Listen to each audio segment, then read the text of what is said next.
There are sayings, and then there are revelations.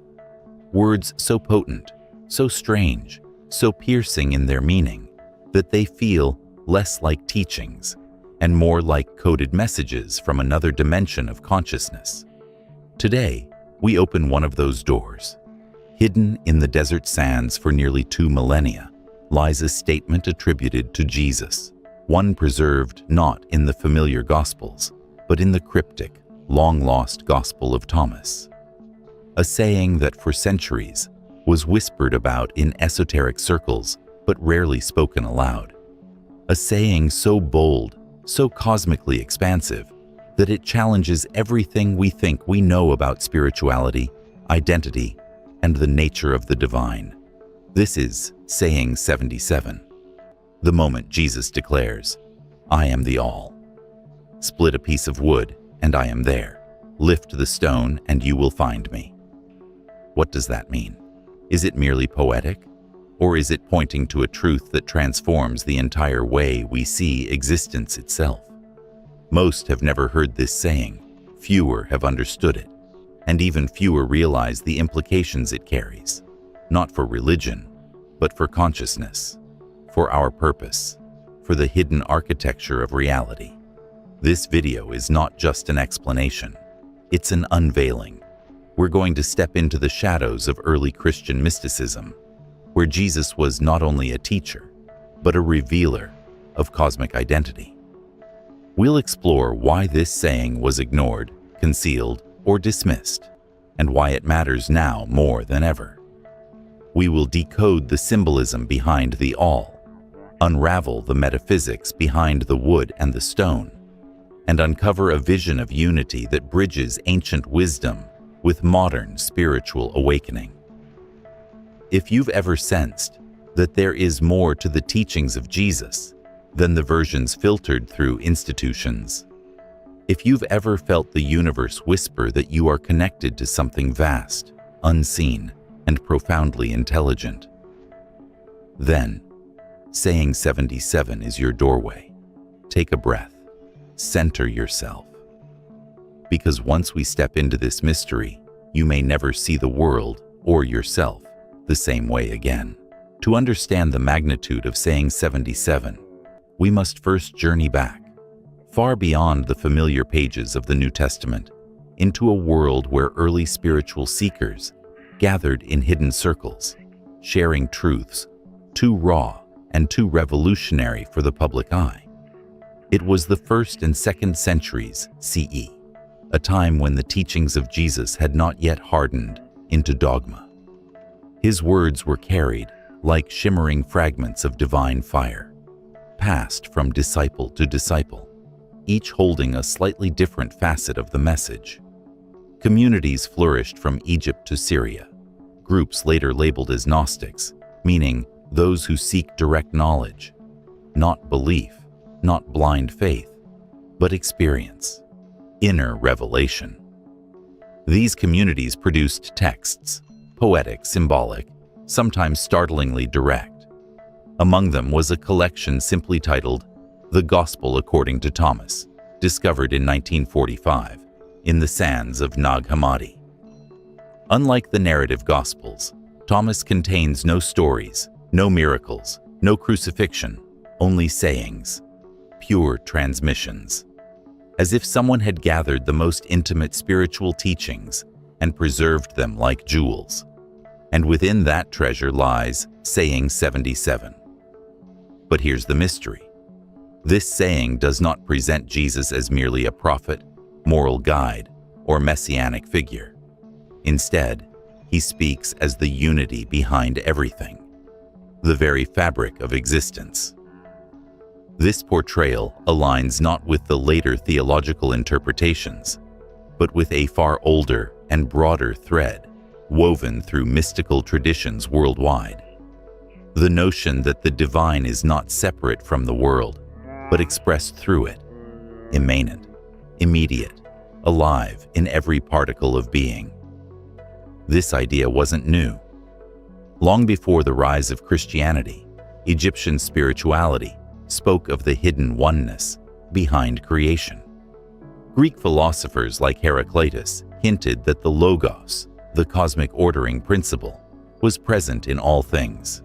In India, the Upanishads declared, Brahman is the all. Yet these were not beliefs meant for the masses. They were initiatory truths, meant for those who could see beyond forms and symbols. When Jesus says, I am the all, he speaks in a voice that echoes the perennial wisdom of ancient mystics. But this was dangerous territory, a teaching that collapses the distance between the seeker and the divine, blurs the boundaries of authority. It decentralizes spiritual power. It suggests that enlightenment is not granted from above, but discovered within. This is one reason many of Thomas's sayings never made it into the canonical scriptures. They were too expansive, too uncontainable, too radical for institutional structures that needed clarity, hierarchy, and control. A teaching of inner unity threatens systems built on separation. And so, saying 77 remained buried, literally and metaphorically, forgotten by history, erased from official doctrine, dismissed as heresy. But the truth has a way of resurfacing, especially when the world becomes hungry again for deeper meaning. And now, in an age of rediscovery, where science explores consciousness and spirituality returns to its experiential roots, this ancient saying reemerges like a lighthouse through the fog. It invites us not to worship from a distance, but to awaken to what has always been here. What then does it truly mean to be the all? To be found in the lifted stone, the split wood, the unseen spaces between moments. That is the mystery we now begin to unravel. To step into the essence of saying 77, we must first let go of the habitual way we interpret spiritual language. Most of us were taught to think of Jesus as separate, above us, beyond us, out there somewhere. But this saying dissolves that boundary immediately. Let's revisit the core phrase. I am the all. Split a piece of wood, I am there. Lift the stone, and you will find me. These words are not the voice of a distant savior. They are the utterance of a consciousness so expansive that it permeates everything, not metaphorically, but literally. In mystical traditions, such statements point to a single truth. The divine presence is not confined to temples or doctrines. It is woven into the very structure of reality itself. But what exactly is this all? To understand it, imagine standing at the edge of the ocean at night. The waves crash in a rhythm older than civilization. The stars hang like burning seeds of light. The wind brushes your skin, carrying with it the breath of every unseen ecosystem. In that moment, there is no separation. The body, the ocean, the sky, the breath, they are part of one continuous field of being. Mystics call this the unity consciousness, a state in which the boundaries of the self soften and the deeper truth of interconnectedness becomes visible. When Jesus says, I am the all, he is speaking from this state, not as a human claiming omnipresence, but as a voice of the divine spark that exists in all beings. The I here is not the personality known as Jesus of Nazareth. It is the eternal Logos, the universal awareness that animates everything. And here lies the first hidden teaching. The divine I is not exclusive, it is inclusive. It is the I behind your eyes, the I behind every creature, the I behind existence itself. This is why the Gospel of Thomas begins with an extraordinary claim. Whoever discovers the interpretation of these sayings will not taste death. It does not mean literal immortality. It means the death of the small self, the confined identity that believes it is separate from the all. But what about the strange imagery? Splitting wood, lifting stones. In the ancient world, stones and wood were commonplace, mundane, everyday materials. Jesus isn't pointing to temples, rituals, or sacred objects. He's pointing to the ordinary world, to labor, to nature, to the tangible and mundane. The message is radical. The sacred is not elsewhere. It is hidden in plain sight. To split wood is to engage with the primal elements of life: work, warmth, survival.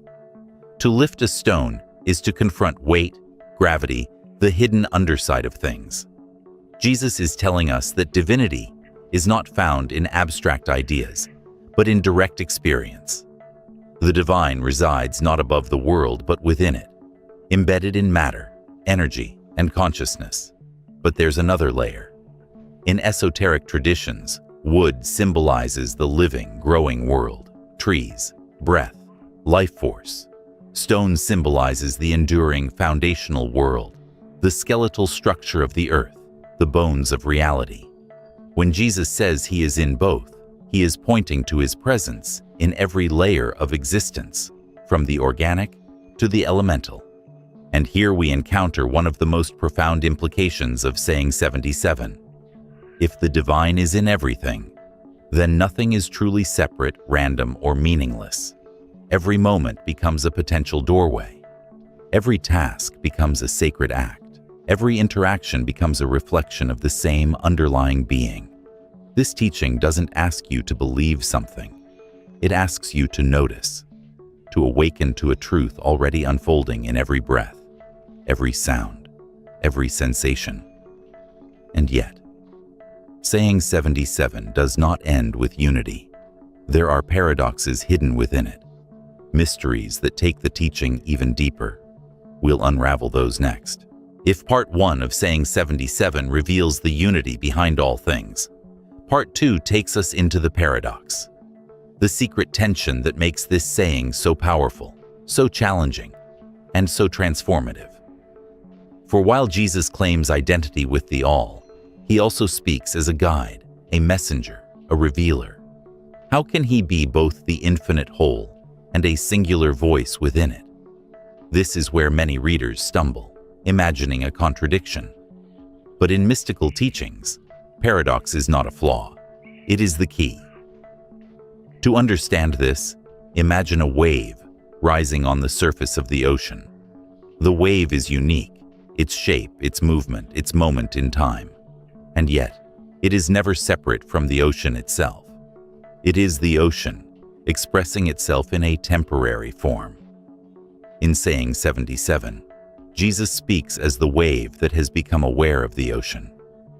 He is not claiming a special status reserved for one being. He is revealing the true nature of consciousness itself. The I that speaks is not the individual personality. It is the ocean speaking through a wave that has awakened to its source. This leads us to the next hidden teaching. The same consciousness that speaks through Jesus also speaks through you. But you have forgotten how to hear it.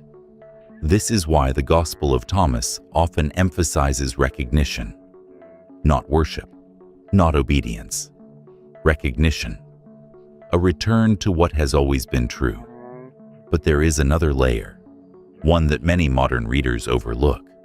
When Jesus says, "Split a piece of wood, I am there," he isn't merely expressing omnipresence.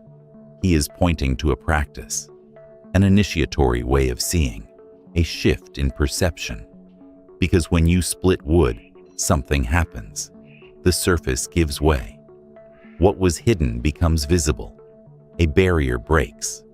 There is a moment of revelation, literally and metaphorically.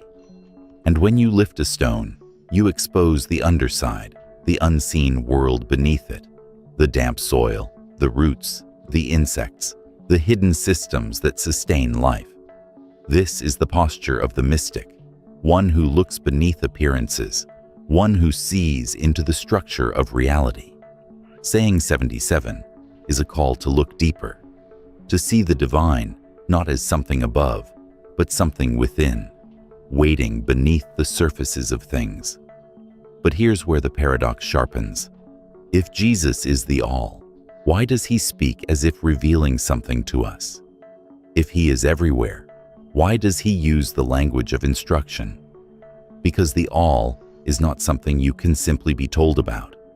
It is something you must awaken to. Imagine a sleeper dreaming they are small, fragile, lost. You cannot merely tell the dreamer, "You are safe. You are more than this." They must wake up. They must experience it. Saying 77 is the spiritual equivalent of shaking the dreamer gently. But there is a deeper tension still, one that has echoed through centuries of mysticism. If everything is divine, why do we feel separate? Why does the world often seem chaotic, painful, or empty? This is the final riddle of the saying, and one of its most powerful implications. The divine presence is constant, but our awareness is intermittent. Lift the stone, and you will find him, but you must lift it. Split the wood, and you will see, but you must choose to break it open. The divine is not hiding. We are simply not looking deeply enough. Mystical traditions around the world echo this truth. The Kabbalists spoke of the concealed light permeating every atom. The Sufis taught that God is closer than your jugular vein, yet unseen due to veils of perception. The Buddhists said the enlightened mind is already present, obscured only by clouds of thought. Saying 77 stands at the heart of this universal insight. It is not about divinity living in wood and stone. It is about your capacity to see the sacred in all things, including yourself. And once you begin to see that, the world transforms.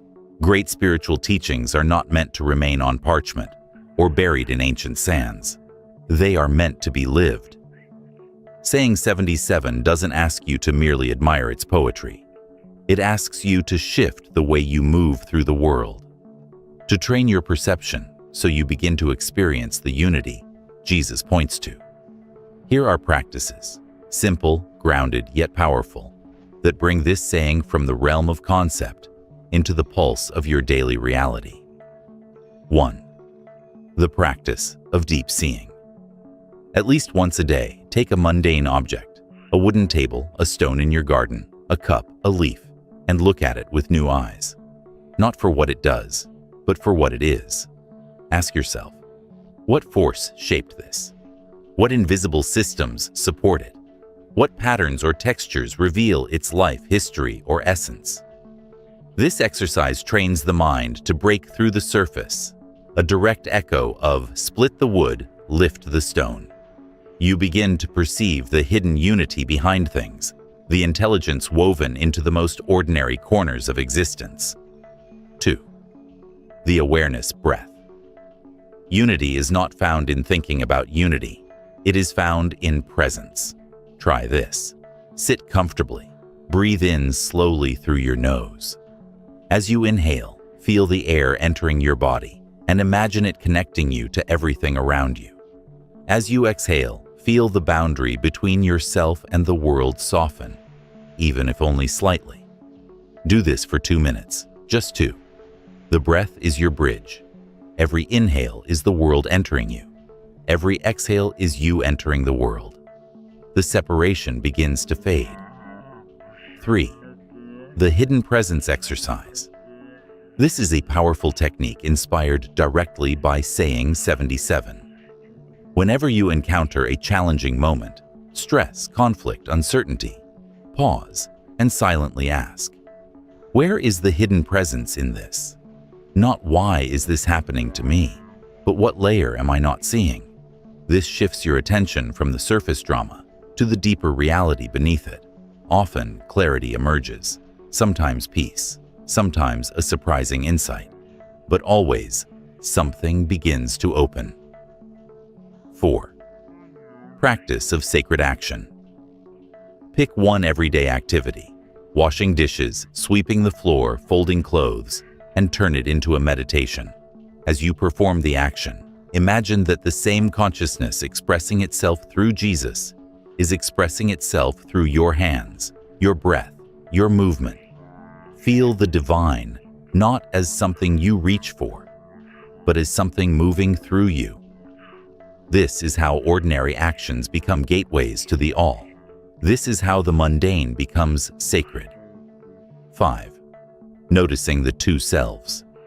Because saying 77 speaks with a paradoxical I, the teaching invites you to observe the two versions of yourself. The small self, your fears, judgments, preferences, the deep self, the awareness that sees without clinging. Throughout the day, whenever you feel reactive or overwhelmed, pause and ask, which self is speaking right now? You're not trying to suppress the small self, only to recognize it. Recognition loosens its grip and allows the deeper awareness to emerge. 6. The micro-awakening ritual. Every time you encounter a natural element, wood, stone, water, light, let it serve as a reminder of saying 77. Touch the bark of a tree, hold a pebble, notice sunlight on a wall. Let each of these moments be a tiny awakening, a micro-reminder. The all is here. The presence is now. I am part of this. These practices don't require belief, special tools, or elaborate rituals. They require only willingness, a readiness to look beneath the surface of things. Because the moment you begin to look deeply, saying 77 stops being a mystery and becomes an experience. When we peel back the layers of saying 77, something remarkable happens. What begins as a cryptic line from an ancient manuscript becomes a living doorway, an invitation to see the world and yourself through a different lens, not as fragments drifting through a chaotic universe, but as expressions of a single, luminous presence. This saying challenges the oldest illusion humanity carries, the illusion of separation. It whispers to us that the divine is not locked in temples, not hidden behind clouds, not confined to holy books or distant heavens. It is here, in the grain of the wood, in the weight of the stone, in the rise and fall of your own breath. The unity Jesus speaks of is not meant to elevate him above humanity, but to reveal the truth of humanity itself, a truth forgotten, buried, obscured by centuries of doctrine and distraction. Yet the message endures. What you seek is already here. What you fear you lack is already within you. What you think is separate is already one. By engaging with these teachings, through awareness, through presence, through the simple act of looking more deeply, we begin to rediscover that unity. We begin to remember our larger identity. And as this memory awakens, our lives subtly transform. The ordinary becomes sacred. The stressful becomes meaningful. The lonely becomes connected. Even our struggles become part of a much vaster unfolding. And this is the heart of saying 77. Not that Jesus alone is the all, but that the all is accessible to anyone willing to lift the stone, split the wood, and look beyond the surface of things. As you move through your day, carry this with you. Let the world surprise you again. Let the familiar become mysterious. Let yourself become vast, because the truth hidden in this ancient saying is not something you learn. It's something you realize again and again, each time you open your eyes to the deeper presence beneath all things. If this exploration has stirred something in you, curiosity, clarity, or even a quiet sense of recognition, share your thoughts below. And if you're ready to journey deeper into the hidden teachings of ancient wisdom, consider exploring more of the channel. The mystery is endless, and it is waiting for you.